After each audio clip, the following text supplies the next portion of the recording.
അതെ, ഇത് പുഴുക്കാണോ അല്ലെങ്കിൽ കറിയാണോ എന്ന് ചോദിച്ചാൽ എനിക്കറിയില്ല.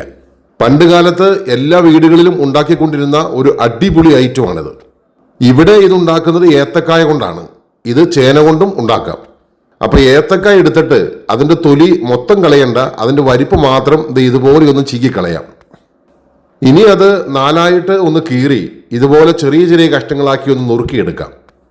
ഇനി ഒരു കുക്കർ എടുത്തു വെച്ച് കുക്കറിലേക്ക് ഈ കഷ്ണങ്ങളെല്ലാം വാരിയിട്ട് അതിലേക്ക് പാകത്തിന് ഉപ്പും ലേശം മഞ്ഞൾപ്പൊടിയും നകക്ക് വെള്ളവും ഒഴിച്ച് ഒന്ന് ഇളക്കിയതിന് ശേഷം ഇത് അടച്ചു വെച്ച് വേവിക്കുവാനായിട്ട് വെക്കാം. ഇതേ സമയം ഒരു മിക്സിയുടെ ജാറിലേക്ക് ഒരു 5-6 ചെറിയ ഉള്ളിയും കുറച്ച് വെളുത്തുള്ളി ചതച്ചതും അതുപോലെ തന്നെ കുറച്ച് കറിവേപ്പിലയും 2 പച്ചമുളകും കുറച്ച് നല്ല ജീരകവും 2 പിടി തേങ്ങയും അതുപോലെ തന്നെ ഒരു ലേശം മഞ്ഞൾപ്പൊടിയും കുറച്ച് വെള്ളം കൂടി ഒഴിച്ച് ഒന്ന് അരച്ചെടുക്കാം. ഇതുപോലെ. ഇപ്പോൾ നമ്മുടെ ഏത്തക്കായ നന്നായിട്ട് വെന്ത് വന്ന് കഴിഞ്ഞു. ഇനി അതെല്ലാം ഒന്ന് ഇളക്കിയിട്ട് വേണമെങ്കിൽ ഒന്ന് ഉടച്ചു കൊടുക്കാം. ഈ അരപ്പ് അതിലേക്ക് ചേർത്ത് നന്നായിട്ട് ഒന്ന് ഇളക്കി കൊടുക്കാം.